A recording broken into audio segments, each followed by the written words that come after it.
Já ouviu falar em empresa júnior?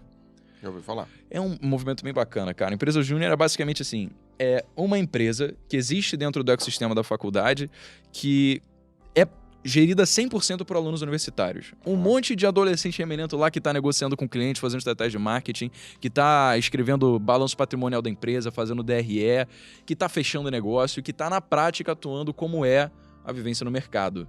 Só que isso dentro de uma faculdade. E aquilo mudou muito a minha cabeça, porque eu comecei a perceber que as competências que eu estava aprendendo ali eram coisas que eu podia usar no dia a dia depois que eu saísse da faculdade.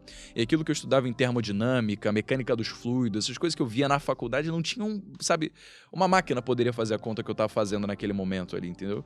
Então, eu falei, empreendedorismo acabou sendo tão relevante para a sociedade, ao meu ver, como educação financeira. Porque se você olha quantas pessoas estão se formando agora na faculdade e não estão conseguindo emprego, você vê que existe uma defasagem entre demanda por empregados versus empresas que existem para ter esses empregados sendo contratados. Ou seja, a gente precisa de uma sociedade que olhe para o mundo hoje com os olhos do século XXI e não com os olhos de 150 anos atrás, quando o modelo de ensino foi criado, para suprir a necessidade industrial de uma sociedade que queria formar robôs. Então, não tem nada de errado, mas o pensamento industrial que a gente tem hoje na escola, ele é linear, segmentado, repetitivo e ele é previsível também. Ele é linear porque você passa de série a série, subindo de ano após ano, você faz uma prova depois da outra. Ele é previsível porque você sabe o que esperar, ele é repetitivo porque você sempre faz a mesma coisa, ele é segmentado em áreas de ensino que não tem uma integração clara entre si, da mesma forma como departamentos de uma empresa de 150 anos atrás. É departamentalizado o ensino, é uma coisa muito separada. E aí, a gente olhando os problemas reais da sociedade de hoje, cara, pensa, se a gente não precisa de pessoas com senso crítico, capazes de olhar para o mundo e ver os problemas e trazer soluções criativas, inovadoras para o que está acontecendo. Se a gente pensa com a mentalidade de 150 anos atrás, a gente forma pessoas para resolver problemas 150 anos atrás, não os de hoje. Então, isso me deixou inconformado, vendo vários amigos que não estavam conseguindo emprego, ou então, quando estavam conseguindo, tinham que se contentar com um piso que era abaixo daquele que o seu diploma tinha concedido. Por quê? Os empregadores simplesmente não queriam contratar um engenheiro. Eles não queriam contratar um assistente, sabe? Mas para trabalhar que nem um engenheiro. Por quê? Tinha muito engenheiro sendo formado, pouca empresa precisando dessa demanda. E aí eu vi, posso então criar um canal para falar que gente que nem eu, cara, que fala de forma jovem, que nem uma conversa de bar aqui que a gente tá tomando cerveja, como se a gente estivesse tomando cerveja e tipo falando da vida, sabe? Só que eu com cara de moleque, obviamente porque tinha passado em empresa júnior, nunca tinha tido diploma ou certificado de educação financeira, acabei tendo alguma rejeição da minha família. Quando eu fui começar o canal do YouTube e eu tinha uns 500 inscritos, eu falei... Quando que foi isso, Breno? Foi 2018, no dia 4 de outubro de 2018, foi quando eu soltei o primeiro vídeo. Pô, legal, cara, cresceu rápido. E aí depois de um mês eu falei, vou largar a faculdade.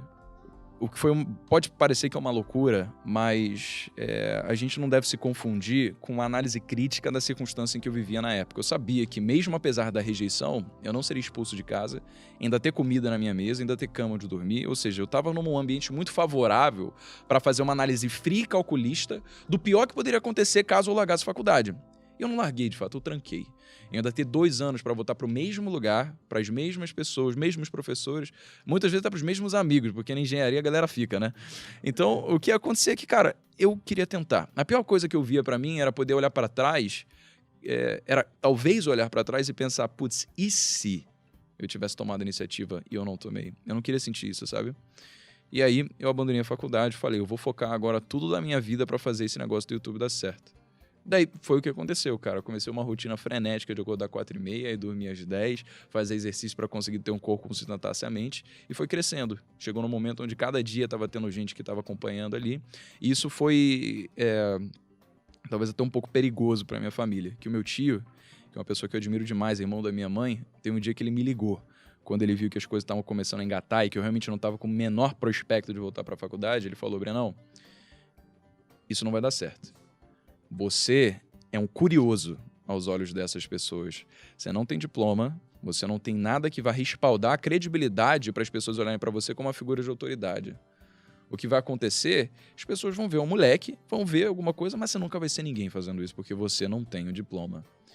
Eu acho que 2 coisas poderiam ter acontecido nesse momento, que foi eu poder aceitar aquilo e falar, você tem razão, voltar à faculdade, continuar a minha vida como se nada tivesse acontecido, frustrado por viver num ambiente que eu sabia que era antiquado, eu não falava com o que eu esperava para o mundo, ou então tentar encarar aquilo como o melhor discurso motivacional que eu já tive na vida e fazer mesmo assim para depois chegar no futuro e você falar que isso fez parte de alguma história de superação que eu tive, né? Sim. Então, acho que foi essa segunda mesmo que aconteceu e hoje estamos aqui falando sobre isso. Porra, que história massa, cara. Legal. Não conhecia tão profundamente essa questão da tua vida, mas eu ia te fazer essa pergunta. Quais foram as barreiras que você encontrou por ser tão jovem, não ter formação acadêmica? Elas foram mais internas? Elas foram mais da família? Foram dos amigos ou foi da audiência? Ou foi da molecada? Cara, sério, foi assim, eu nunca tive a menor dúvida, talvez por um pouco de prepotência ou ingenuidade, de que ia dar certo.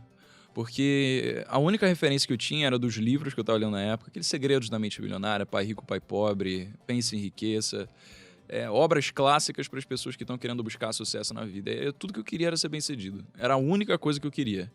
E se as pessoas falaram para mim, pessoas que chegaram onde eu me via chegando, que independentemente do que aconteça, se eu continuar e persistir, uma hora vai dar certo, eu sabia que não ia dar errado. Então, todas essas adversidades, rejeição da minha família, do meu tio, uma pessoa que eu admiro pra caramba, vir falar pra mim que não ia dar certo, da minha mãe ligar pra mim chorando depois que eu falei pra ela que ia largar a faculdade, assim, foram coisas que me magoaram, mas não mudaram em nada o caminho que eu tinha dito pra mim mesmo que eu ia seguir, sabe? E uma coisa que talvez contra-intuitiva que aconteceu foi a surpresa de a comunicação que a audiência teve comigo. Porque muito mais positivo foi os comentários, a relação de compartilhamento, de likes do que eu estava fazendo, depois as pessoas souberam da minha história, do que de negativo, por saber que eu não tinha nenhum respaldo acadêmico para assegurar o conteúdo que eu estava falando ali. Então, o que aconteceu foi que uma bela surpresa, sabe? Eu vi que eu estava fazendo algo que, de fato, poderia ajudar alguma pessoa ou outra, porque de vez em quando chegava alguém e mandava uma mensagem falando, pô, legal, vi aquele vídeo lá, gostei. Eu falava, caraca, olha que doideira, eu não conheço essa pessoa. E ela mandava mensagem e eu achava que aquilo era a coisa mais legal do mundo. Então, aquilo me deu um gás para mostrar que, pelo menos, eu estava no caminho certo. E justamente por não ter aquele senso de existe uma pessoa que é jovem, que tá falando desse jeito com as pessoas, eu falei, cara, vamos lá, bola pra frente. Sabe? Pior que aconteceu, eu voltar daqui a 2 anos. E o que aconteceu foi, minha mãe chegou pra mim e falou, mas meu filho, já tem Primo Rico, já tem Natália Arcuri, já tem Perini, já tem Pitmani, canal do Holder, já tem um monte de gente aqui. Você acha que você vai conseguir fazer algum diferencial com tantas pessoas aqui que não estão no mercado também? Aí eu falei, eu acho. Eu acho sim, porque ninguém fala do jeito que eu falo aqui. Ninguém tá fazendo do jeito que eu tô falando, sabe? Tem 7 bilhões de pessoas no mundo e nenhuma delas é igual a uma outra. Então, o que eu tirei de aprendizado disso foi que a gente não precisa pensar que inovação é você criar uma ideia revolucionária que vai resolver um problema que ninguém nunca viu e você vai criar um aplicativo que vai resolver o curso da humanidade e mudar isso para todos à sua volta. Pode ser simplesmente você fazer a mesma coisa que outra pessoa, só que de forma um pouquinho diferente. De forma um pouquinho mais sua, sabe? E ao longo do tempo trabalhar para se adaptar às circunstâncias à sua volta, fazer aquele ajuste fino para caminhar na direção que a maré está indo. E aí a gente começa a crescer. Cara, muito forte a sua mentalidade. Pô, legal.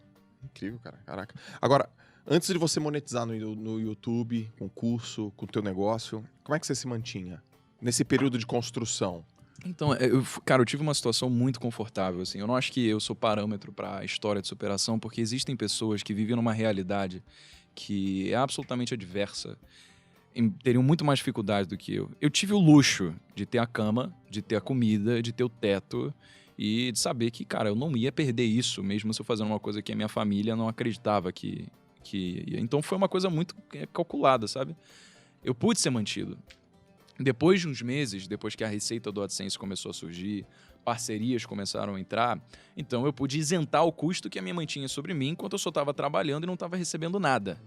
Mas até então, cara, foi uma situação bem confortável no sentido de eu não precisar me preocupar em me manter. Precisar me preocupar só em trabalhar, isso foi um privilégio.